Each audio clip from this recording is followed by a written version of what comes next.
Hello mga tropa peeps! This is your Basudenyang Win. And together, let's have fun! Hello mga tropa peeps! I-share ko nga po pala sa inyo yung kaganapan ng recognition day ko po. Kung tinatanong nyo nga po pala mga tropa peeps, akong ay mag-grade 3 na. Natapos ko na naman po ang isang grade. Parang mga tropa peeps, kakastart pa lang ng klase, pero ngayon end na agad.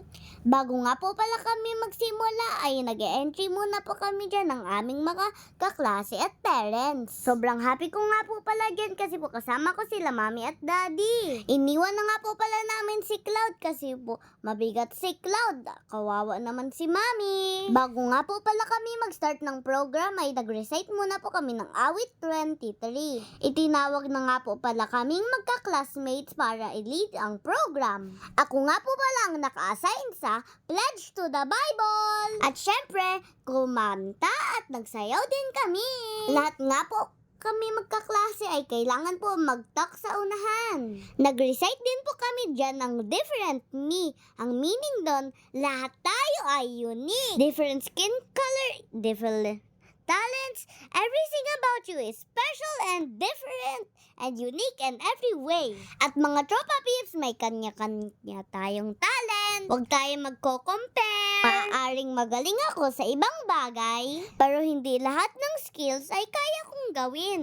May hindi ako kayang gawin, pero alam ko na kaya nyo. Tulad ng mga skills ko mga tropa peeps, kaya ko kumanta at sumayaw. Kaya ko din po mag-drawing at mag-swim. Hindi po ako magaling mag-spelling, pero po magaling po ako sa pag-read. And of course, sa speaking. At ito po ang pinapasalamat ko po sa lahat ng aking teacher sa CFLC. Salamat po sa pagtuturo niyo po sa amin. Kahit makulit po kami at maingay. Lalo na po kay Ma'am Lani. Thank you so much po sa iyong patience. Maikwento ko nga po pala sa inyo mga tropa peeps. Halos lahat ng kaklase ko nakatabi ko na. Ay mga tropa peeps talaga.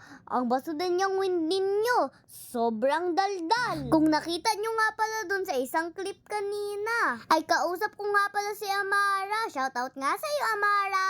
Yung tipong kausap ko na siya sa Messenger at Roblox. At pagdating sa school, hala, magkausap pa din.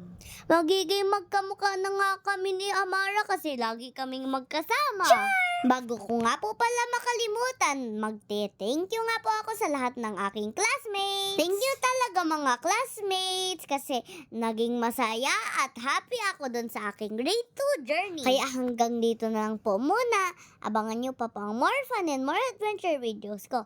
Kaya po yun lang. Maraming salamat and stay tuned and see you in my next vlog. Mwah! God bless!